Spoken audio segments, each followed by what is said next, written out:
One thing that all the leaks are agreeing on is that the Note 6 will have a 2560 by 1440 display, and that should be around 5.8 inches. To me, that's perfect. A couple of manufacturers have played around with 4K resolutions, for example Sony with the Z5 Premium, and when I used it I thought, okay, this is affecting battery life, this is affecting performance, and I couldn't really see the benefit at all. And in the end, Sony also ended up compromising on contrast, on vividness, and so actually my Samsung Galaxy Note 5 panel ended up looking better. Now, although it's not perfect, the Samsung Galaxy Note 5 is an awesome smartphone, and one of the reasons for that is it fits in such a large display. It's got 5.7 inches into a body that's really quite pocketable and easy to handle.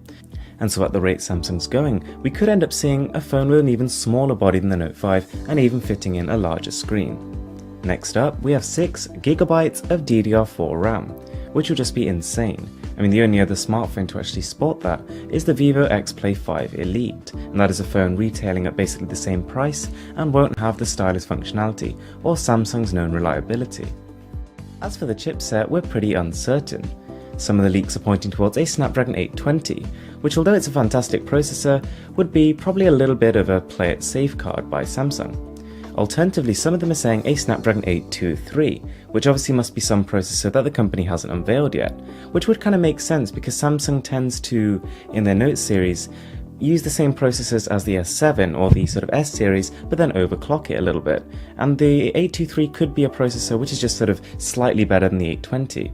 And then there's a third party who claim that the Note 6 will use Samsung's in-house chips, which are beasts in themselves, so there's no doubt this is going to be one of the most powerful phones on the market when it releases. The Note series always are.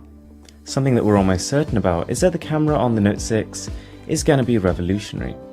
Leaks on Weibo have pointed towards a 12 megapixel sensor with Super Optical Image Stabilization Plus.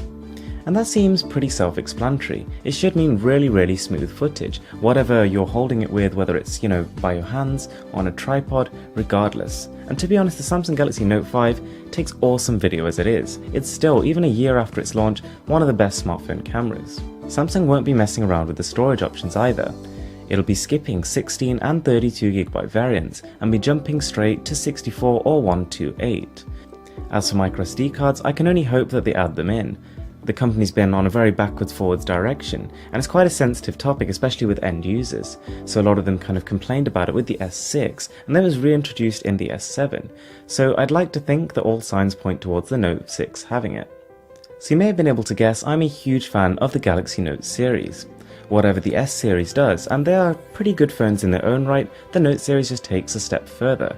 They tend to improve the cameras, improve the processing power, and then slap a bigger, better display on the device. A couple of things worth bearing in mind are firstly that the S Pen is never something that I've personally used. I couldn't find applications where there was actually a real benefit to use it over my finger. Samsung's also known to be a bit temperamental when it comes to software upgrades. While it's not the worst, it's not like you're sort of buying one of those cheap Chinese smartphones where you're basically stuck with the original software. There are definitely companies which are faster to update their smartphones, so you might have to wait a month extra for your updates. This year has actually been pretty tough for me. I've been holding out on the Note 6, I'm hoping it's going to be the one phone to replace my Note 5. I could have got the HTC 10, the S7 Edge, or even the G5,